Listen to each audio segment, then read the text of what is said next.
दोस्तों नमस्कार, जोहार। चलिए जानते हैं झारखंड सुबह की ताजा खबरों को। लेकिन उससे पहले अगर आपने अभी तक इस चैनल को सब्सक्राइब नहीं किया तो सब्सक्राइब कर लें, जिससे कि आपको झारखंड सुबह की ताजा खबर रोजाना मिलती रहे। पहली बड़ी खबर, आईपीएस अमित लोढ़ा पर चल रही जांच में बिहार पुलिस ने झारखंड पुलिस से मांगी है मदद। चिट्ठी लिखकर पूछा कितना मिलता था वेतन। आईपीएस अमित लोढ़ा पर भ्रष्टाचार और निजी लाभ के लिए वित्तीय अनियमितता के आरोप लगे हैं। इन आरोपों की जांच के लिए बिहार ने झारखंड की मदद मांगी है। बिहार की स्पेशल विजिलेंस यूनिट ने झारखंड पुलिस से मदद के लिए चिट्ठी लिखी है। एसपीयू के डीएसपी चंद्रभूषण ने रांची एसएसपी को पत्र लिखकर उनके वेतन सहित कई जानकारी मांगी है। इस चिट्ठी में पूछा गया कि अमित लोढ़ा जब रांची में एसएसपी थे तब रांची में तैनाती के वक्त उनका वेतन कितना था, सैलरी डिडक्शन कितना होता था, इस दौरान क्या उन पर कोई लोन था, अगर लोन था तो उसका विवरण भी समय पर मांगा है।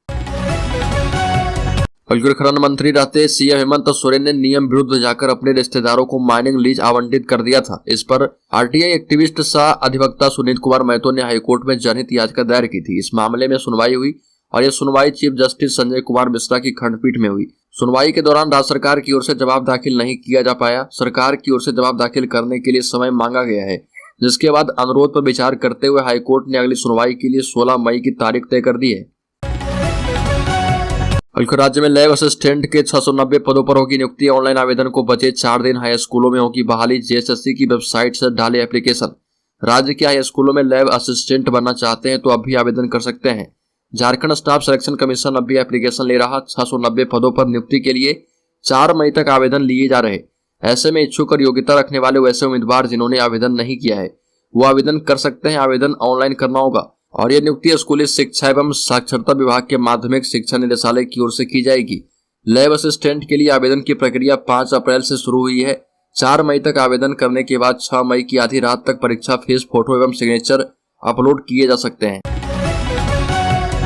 झारखंड में रांची सहित कई इलाकों में बारिश का अलर्ट। साहिबगंज में वज्रपात से 4 बच्चों की मौत। मौसम विभाग ने जारी कर दिया है अलर्ट, रहे सावधान। आपको बता दें कि झारखंड में एक बार फिर से कई जगहों पर बारिश को लेकर अलर्ट जारी किया गया है। राज्य के कई हिस्सों में बारिश हो सकती है और साहिबगंज में वज्रपात से 4 बच्चों की मौत के बाद मौसम विभाग ने लोगों को सतर्क रहने की अपील की है। ग्रामीण इलाकों में खेत पर जाने, वज्रपात के दौरान पेड़ के नीचे खड़े रहने को लेकर सावधानी बरतिएगा। और राजधानी रांची सहित कई जगहों पर ओलावृष्टि की संभावना जाहिर की गई है। 24 घंटे के भीतर रांची में तेज बारिश हो सकती है। अगली खबर, राज्य में रेलवे ने 8 कोच वाली रांची पटना वंदे भारत ट्रेन हजारीबाग होते हुए चलाने की तैयारी कर ली है। रांची पटना जनशताब्दी एक्सप्रेस जहां 7 घंटे में दूरी तय करती है, वहीं रेलवे बोर्ड की कोशिश है कि वंदे भारत ट्रेन 6 घंटे में दूरी तय करे। रेलवे के वरिष्ठ अधिकारियों के मुताबिक अगर कोई तकनीकी समस्या नहीं आई तो 10 मई से इसे चलाने की तैयारी है। कोशिश यह भी है कि हावड़ा भुवनेश्वर और रांची पटना वंदे भारत एक साथ शुरू होगी। दोनों ट्रेनों को प्रधानमंत्री नरेंद्र मोदी हरी झंडी दिखाएंगी और रांची रेल डिवीजन को तैयारियों का जायजा लेने को कहा गया है। रांची डीआरएम प्रदीप गुप्ता ने हटिया स्टेशन पर यार्ड का इंस्पेक्शन किया है। सीएम हेमंत सोरेन ने दी मजदूरों को बधाई। कहा कि वीर श्रमिक चला रहे हैं देश की अर्थव्यवस्था का पहिया। मजदूरों का दिन है और पूरी दुनिया में मई दिवस मनाया जा रहा, और ऐसे में झारखंड के मुख्यमंत्री हेमंत सोरेन ने भी सभी मजदूरों को श्रमिक दिवस की बधाई दी। सीएम हेमंत सोरेन ने ट्वीट किया, देश विदेश का दूरस्थ स्थान हो या फिर कोई गाँव या शहर, हमारे वीर श्रमिक अपनी मेहनत, लगन और शक्ति से देश की अर्थव्यवस्था का पहिया चला रहे। मुख्यमंत्री हेमंत सोरेन ने लिखा कि कोरोना काल में श्रमिकों की विकट समस्याओं को देखकर पूरा देश स्तब्ध रह गया था। झारखंड सरकार के द्वारा राज्य के श्रमिक भाई बहन और परिवार को हर संभव सहायता प्रदान की जा रही है।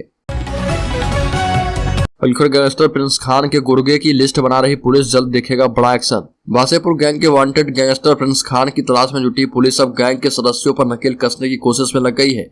पुलिस फरार अपराधी प्रिंस खान को सहयोग करने वाले कुछ नए पुराने दागियों की सूची बना रही है।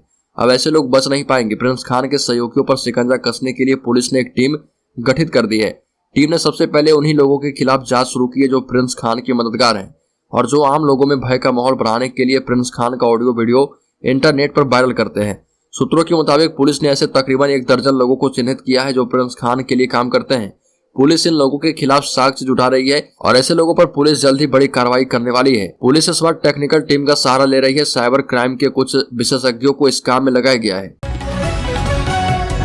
रिम्स में तृतीय श्रेणी के पदों पर नियुक्ति के लिए आए 4648 आवेदन जेएसएससी ने किए रद्द। आपको बता दें कि झारखंड कर्मचारी चयन आयोग ने राजेंद्र आयुर्विज्ञान संस्थान रिम्स में तृतीय श्रेणी के पदों पर नियुक्ति के लिए आयोजित होने वाली प्रतियोगिता परीक्षा में शामिल होने के लिए आए ऑनलाइन आवेदन में से 4,648 आवेदन रद्द कर दिए हैं। रद्द किए गए आवेदनों में 4,504 अभ्यर्थियों के द्वारा आवेदन के प्रारंभिक चरण को पूरा नहीं किया गया था एवं परीक्षा शुल्क का भुगतान भी नहीं किया गया था।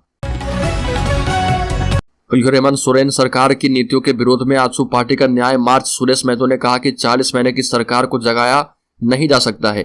आजसू पार्टी ने अपने पूर्व निर्धारित कार्यक्रम के तहत राज्य सरकार की नीतियों के विरोध में विभिन्न मांगों को लेकर राज्य स्तरीय सामाजिक न्याय मार्च निकाला और पूर्व उप मुख्यमंत्री और पार्टी के केंद्रीय अध्यक्ष सुरेश महतो ने सभा को संबोधित करते हुए राज्य सरकार पर जमकर निशाना साधा और कहा कि राज्य सरकार की नीयत में शुरू से ही खोट है, इसलिए इनकी सभी नीतियां गलत बनती है।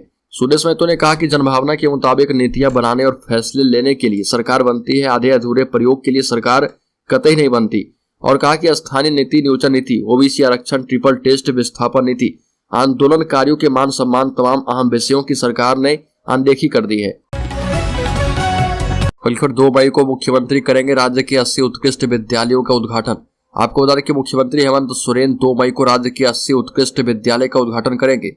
स्कूली शिक्षा एवं साक्षरता विभाग ने इस स्कूलों में एडमिशन की प्रक्रिया शुरू कर दी है। हजारीबाग सहित अन्य जिलों के स्कूलों में एडमिशन का विज्ञापन जारी कर दिया गया है। जून से इन स्कूलों में पढ़ाई शुरू हो जाएगी। स्कूल ऑफ एक्सीलेंस में एडमिशन के लिए 7 मई तक आवेदन लिए जाएंगे और यह आवेदन पूरी तरह से निःशुल्क होगा। इसके बाद 8 से 10 मई तक आवेदनों की स्क्रूटनी होगी। और झारखंड में कॉमर्शियल गैस सिलेंडर 171 रुपए सस्ता हुआ। आपको बता दें कि कॉमर्शियल सिलेंडर की कीमतों में 171 रुपए प्रति सिलेंडर की कटौती की गई है। गैस कंपनियों ने 1 मई से कीमतों में 171 रुपए प्रति सिलेंडर कम कर दिया है। इसके साथ ही अब झारखंड में 19 किलो वाले सिलेंडर के दाम 2011 रुपए हो गए हैं। इसके पहले 2182 रुपए प्रति सिलेंडर थे। हालांकि 14 किलो वाले घरेलू गैस की कीमतों में कोई बदलाव नहीं किया गया है। यह पहले की तरह 1160 रुपए में ही मिलेगा। अगली खबर, राज्य में खनिजों के अवैध परिवहन के विरुद्ध पूर्वी सिंहभूम जिला प्रशासन ने चलाया जांच अभियान। 16 वाहन किए गए जब्त। पूर्वी सिंहभूम के उपायुक्त बिटिया यादव के निर्देश पर नेशनल और स्टेट हाईवे पर अवैध खनन और परिवहन को लेकर सघन वाहन जांच अभियान चलाया जा रहा, जिसमें कुल 16 हाईवा जब्त किया गया है, जिसमें से 9 हाईवा में बालू और 7 हाईवा में गिट्टी लोड पाया गया था, जिसमें बहरगोड़ा से 6 हाईवा, सुंदरनगर से 2 हाईवा और पटमदा के कमलपुर थाना क्षेत्र में 8 हाईवा अवैध रूप से खनिजों का परिवहन करते पकड़े गए। वहीं प्रशासन की इस कार्रवाई से अवैध खनन कारोबारियों में हड़कंप मच गया है। और राज्य में झारखंड जगुआर के जवानों को 50% एसटीएफ भत्ता, हाईकोर्ट ने ठुकरा दी सरकार की अपील। झारखंड हाईकोर्ट ने झारखंड जगुआर के जवानों को दिया जाने वाला 50% एसटीएफ भत्ता दोबारा बहाल करने का निर्देश दिया है। सरकार ने 2019 में इस पर रोक लगा दी थी।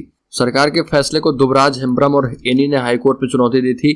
पिछली सुनवाई में एकल पीठ ने सरकार को निर्देश दिया था कि एसटीएफ भत्ता बहाल किया जाए।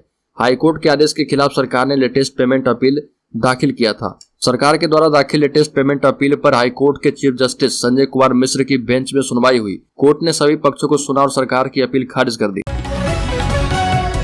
सुप्रीम कोर्ट ने कहा, रिश्तों में आई दरार खत्म नहीं होने पर टूट सकती है शादी। सुप्रीम कोर्ट ने व्यवस्था दी है कि वह जीवन साथियों के बीच आई दरार भर नहीं पाने के आधार पर किसी भी शादी को खत्म कर सकता है। न्यायमूर्ति एस के कौल की अध्यक्षता वाली 5 न्यायाधीशों की पीठ ने कहा कि सर्वोच्च कोर्ट को संविधान के अनुच्छेद 142 के तहत पूरा न्याय करने का अधिकार है।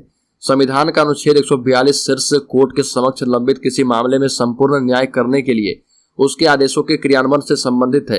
पीठ में न्यायमूर्ति संजीव खन्ना, न्यायमूर्ति एस ओक्का, न्यायमूर्ति विक्रमनाथ और न्यायमूर्ति जेके माहेश्वरी भी शामिल हैं।